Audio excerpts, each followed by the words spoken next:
investigating this little boy's disappearance. Bruce, tell us about the new documents you just got your hands on. Well, Jane, again, thank you for having me back. And this is really breaking news on your station, believe it or not. These were facts just within the last hour. And this deals with the civil divorce process. And we've talked about this before, about how KAINE has been using that process to keep the pressure on Terri, including a show cause hearing for contempt, a show cause hearing about where she got the supposed $350,000.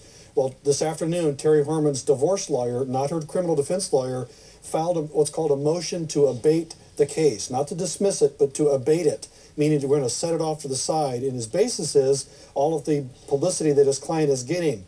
What's significant about this, Jane, is that if the court grants this motion to abate, it automatically stays any motion practice, because I do practice law here in Portland and Oregon after retiring, and this actually would prevent, in theory, any appearance by Terri Horman to explain the money or explain the contempt. And the big piece that he's throwing, the bone that he's throwing out here, is that he's saying Terri Horman will not contest the divorce. She will stipulate to the entry of divorce, and she will also stipulate that she will not go after any of KAINE's assets. In other words, she's going to surrender on the divorce case. Yeah, and the $350,000, just to bring our viewers up to date, is that Kyron, his father, believes that Terri, the stepmother, who was with the boy when he disappeared, had $350,000 to pay to hire an attorney, and the dad wants to know, where the heck did she get 350 clams?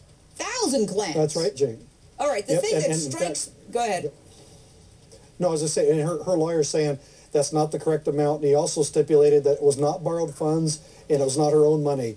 But the key about this motion, that it would basically prevent Terri from having to answer in court until this Kyron issue is resolved one way or the other. Now, the thing that strikes me about this whole case is the lack of physical evidence. None has ever been recovered. There's no clothing, no personal effects. Usually there is something.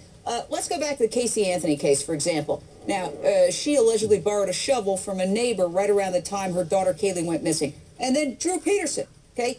He had a blue barrel, according to a relative, and the relative says Drew asked him to remove the barrel and it was warm to the touch. But in this case, there's nothing. There is no physical evidence, Bruce. What do you make of it? Well, you're absolutely right, Jane. There's no physical evidence related to Kyron, but there is at least physical evidence in the forensics on the electronics. This is clearly a circumstantial case at this point, unless and until we find Kyron dead or alive. And I know Desiree told People magazine that she believes that he stashed away. I spoke with People magazine this afternoon and asked them the critical follow-up question. Did you ask her, is that just a maternal gut feeling, or is it based upon evidence that the investigators provided? Well, we know it's a gut feeling. Thank you, Bruce. Yes, unfortunately. Let's go. Come on. Okay, this is the latest new news in the Terri Horman case, and it all has to do with the divorce and this abate regarding the divorce proceedings, etc. I will put in the links to the information that was filed in court today on behalf of Terry's attorney, so that you could all see it. I'll also put a link in of the original filing for the divorce by KAINE. And that's about all that I'm going to be covering on the Terri Horman case, because there's absolutely nothing new, a lot of speculation, no facts have come out by law enforcement, a lot of sources, a lot of armchair psychiatrists and psychologists, a lot of TV talk show people going to the extreme.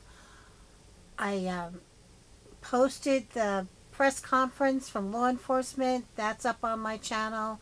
I also put in the interview that KAINE and Desiree did with Oregon Live, so you can hear what they all have to say.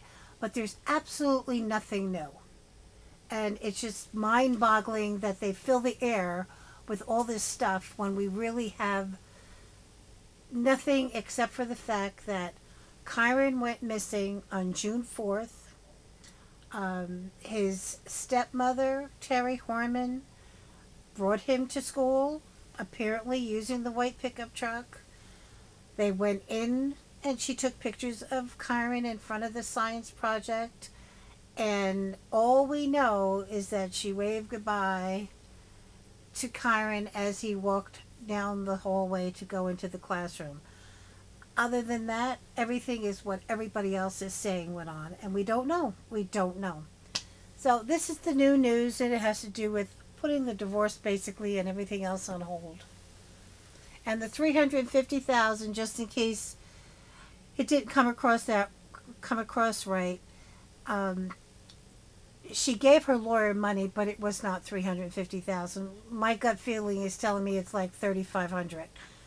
Not her divorce attorney, her criminal attorney, more like $3,500, not $350,000. So it's just everything is just blown out to the highest degree on this case. So that's it for issues and new news.